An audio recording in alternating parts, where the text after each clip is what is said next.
once again, ladies and gentlemen. Next bout of the evening, Adam Gomez in the yellow shorts in the red corner, taking on Cameron Chamberlain in the red and black shorts in the blue corner, and I am very excited for this fight. I've known Cameron Chamberlain for a few years now. Great fighter, some great foot movement, loves to move around, very Dominic Cruz-esque. And he's starting to get onto a bit of a roll now, taking training a bit more seriously. And you can tell his last performance, he picked up a win on Budo. And I know how excited he is for this fight. So, once again, I'm Connor Halliday alongside Danny Missin. And we'll get cracked on with this fight. Lovely left hand from Cameron Chamberlain, isn't it? And a little bit of showboat in there. Just where did that punch go? Yeah, I can... you know when you can just tell with a person out when they get excited for a fight, you know, the way they talk about it, the way they train, you know, seeing the way Cameron's been handling himself lately, you can tell he's all in on it. He does it all for his son as well, which obviously makes it an even better story. Oh, yeah, always, always. You've got to have something to fight for, and, you know, it doesn't always have to be something dark and negative. It can be something positive, like your son, like your daughter, you know, and it's nice to see. That's it. So we had Chamberlain controlling the cage a little bit there. Gomez with a nice reversal. I think Gomez is just trying to figure out the foot movement of Chamberlain at the moment. And he's falling into the trap, is Gomez, of dropping his hands and mirroring Chamberlain. That's it. And, you know... Oh, lovely right hand into a body lock. Switch step, slip to the cross. Everything he does is to set something else up. That was low. That was a bit of a cup check, that one. I think that was to the groin. They both just had a little chat about it up against the cage. No, I'm good. Let's carry on. So we've got Gomez with the body lock, driving them knees into the leg. Chamberlain will be looking to use this whizzer to get off the cage here. Now this is good for Gomez.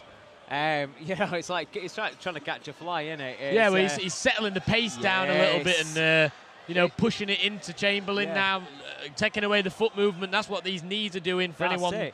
You know, anyone that's watching that isn't aware of what he's doing. Yeah. Take the spring out of someone's leg and they get a bit ploddy, and you know, some people, once the spring goes, don't really know how to fight, you know, in more of a ploddy kind of stationary stance. Foot stomps there, especially in MMA, it opens you up for so many things like leg kicks and takedowns. Exactly, yeah, and foot stomps is something you don't see very often in MMA anymore. Back in the day, you saw it a lot. It's something I like to teach. Do you know, I like to teach them. I like to get the heel right to the top bridge of the foot and snap the bones. It just makes you panic a little, makes you move. But if you break that foot, how are they going to do anything? That is very true, very true. And we've got Gomez, who's been in control now for at least over a minute in this round. And there we have the last 10 seconds of another fly-by round. Now this is a tough round to score. Yeah, if you look at the strikes landed, you know, Chamberlain definitely landed the better strikes. Step back, hits him with the two hooks. Yeah, that round was a close one. You know, you got Chamberlain landing the better strikes. The movement's better. Gomez had a lot more control on the cage, so it's, you know, how does the judges score that? Some very bright tracksuit bottoms in the cage now. That's it. We've got mustard bottoms with a blue stool. I didn't know what were happening. But, you know, power to you. So anyway, Gomez really did do himself a favour there and slow the fight down. Chamberlain's a problem. He's a problem on the feet. Yeah. And just, you know, to the majority of the crowd, it probably looked like he got hit, but he wasn't. No. It's, you know, in this sport, it's better to make a miss by an inch than a mile, because an inch, you've got your counter. A mile, they've got their hands back, you know, and that's what Chamberlain's doing. He's switching the stance. He's giving him different looks. He's overloading the brain of Gomez. He's trying to suck him into a game. And play that game. Gomez said, "Not today, son. I'm going to pin you against the cage. I'm going to slow you down to my pace." Chamberlain just tells him that he had a very nice body lock up against the cage. They're just exchanging pleasantries there about the foot stomps, and yep, I'm okay. Let's go. Gotta love it. You've got to love it. And here we go for the beginning of round number 2. Chamberlain with this low guard again, always looking to, like he did in that first round, step off and throw the cross.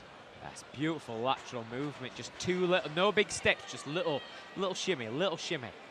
He bobs his head in and out to try and lure some jabs out from Gomez. I can see what he's doing. What he's going to do is going to hit he's going to drop the head forward, return back to center, and hit the switch the switch stance. Slip. Lots of spin strikes there from Gomez. Oh, Chamberlain's comfortable moving around like this, sticking his jab like he just did, trying to, you know, bait Gomez in like a bull. That's it. But Gomez is doing exactly the same. He's dropping his head, looking for him to get him to commit to one of his little switchy strikes, and he's just popping it back out of the way. Look at him. He's dropping that level. He's dropping that level. He's saying, hit me. There we go, and he's out of there. He did the same back to him there.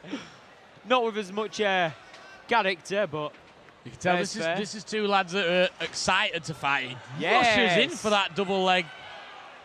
But a great stop from Gomez there, looking for the high crotch. And he had to do something there because footwork's great. You know, the feet do the work, the hands get the credit and all that.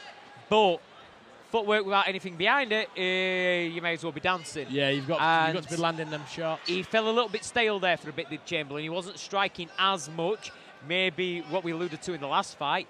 When you get taken down or when you get controlled in the clinch, you don't really want to close that distance because you know it's there.